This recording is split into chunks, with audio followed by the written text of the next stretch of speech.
Operation sir 60 घंटे तक चला। कैसे एनएसजी ने अपनी जान पर खेलकर सैकड़ों लोगों को बचाया वो हर कोई जानता है। 175 लोगों की जान उस दौरान चली गई थी। लेकिन पी चिदम्बरम का ये कबूलनामा किस तरीके से आप लोग देखते हैं? क्योंकि आज बात होती है कि भाई हम फ्री हैंड देते हैं।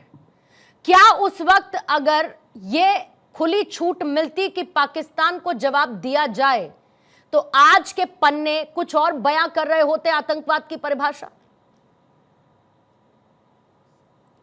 बिल्कुल, आप जो बात कह रहे हैं बहन जी सही कह रहे हैं। उस समय देश ही नहीं पूरी दुनिया ये चाहती थी पाकिस्तान के ऊपर जो है ना हिंदुस्तान हमला करे और आतंकवाद को जो है ना निस्ते नाबूद करने का काम करे।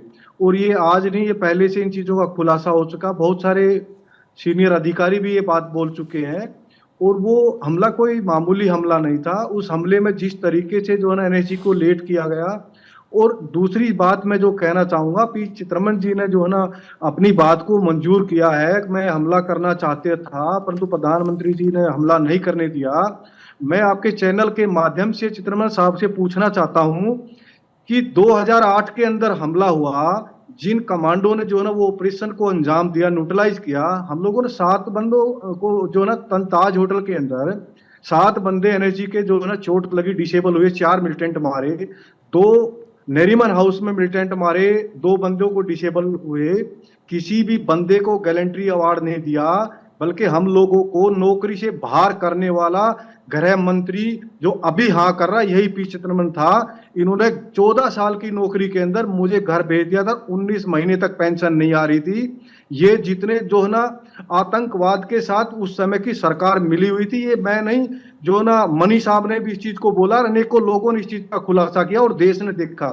जिन लोगों ने उस ऑपरेशन के अंदर पार्टिसिपेट नहीं किया, जिन लोगों ने गोली नहीं चलाई, जिन लोगों के पास हथियार नहीं थे, उन लोगों को इन्होंने बंदर बांट की गैलेंट्री अवार्ड की।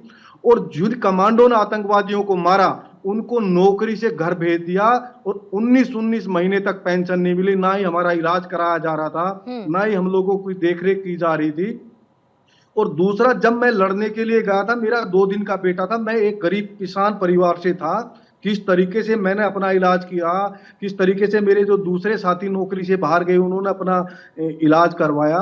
और जब इन्होंने कसाब को फांसी लटकाया उस समय हमारी बात सामने आई। तो ये जो है ये घड़ियाली आंसू बहाने वाला टाइम कर रहे हैं। अब आज जो भारत की जो सत्ता पर विराजमान है माननीय नरेंद्र भाई मोदी जी प्रधानमंत्री जी, उनने भी किस तरीके से ऑपरेशन सिंदूर किया है और जो ना पूरी दुनिया ने उस चीज की तारीफ की। माना जो हिंदुस्तान ने जो इसका ईंट का जवाब पत्थर से दिया है, उस समय भी पूरी दुनिया कह रही थी, क्योंकि 18 देशों के लोग जो है ना उस हमले के अंदर मारे गए थे, निर्दोष लोग। जिस तरीके से इन्होंने महिलाओं का शोषण किया, ताज होटल के बहुत सारी चीजें तो बाहर नहीं आने दी। अरे उस होटल को जो ना पार्ट टाइम में इतना पैसा मिला जिसका कोई हिसाब किताब नहीं है। पर जो कमांडो लड़े, जिन्होंने अपनी जान पर खेल के जो ना आतंकवादियों को मारा, सब लोगों को पता है। टीवी चैनल में मेरे भाई बैठे, इनको भी पता है। अब उस ऑपरेशन को एनएसजी ने न्यूट्रलाइज करा, एनएसजी ने उन आतंकवादियों को मारा, पर एनएसजी के कमांडो को इन्होंने इसलिए नहीं सम्मान दिया, इसलिए आगे नहीं लेके आए क्योंकि इन्होंने पाकिस्तान के साथ कमिटमेंट था और इन्होंने मैच फिक्सिंग किया हुआ था। और वो हमला ये सुबेरे दिन निकालना चाहते थे, इसलिए जो ना डिले किया गया एनएसजी को। सुबेरे जब दिन निकलाएगा तो हम आतंकवादियों के साथ बातचीत की टेबल के ऊपर जाएंगे। परंतु जो इनके मंसूबे थे वो मंसूबे निस्ते नाबूद कर दिए हम लोगों ने, और उसके कारण हमारे जैसे लोगों को जो ना नौकरी से बाहर जाना पड़ा। ठीक है आदेश जी, पी चिदम्बरम के बयान छोड़िए और देखिए किस तरीके के आरोप लग रहे हैं, किन किन बातों का जवाब देंगे।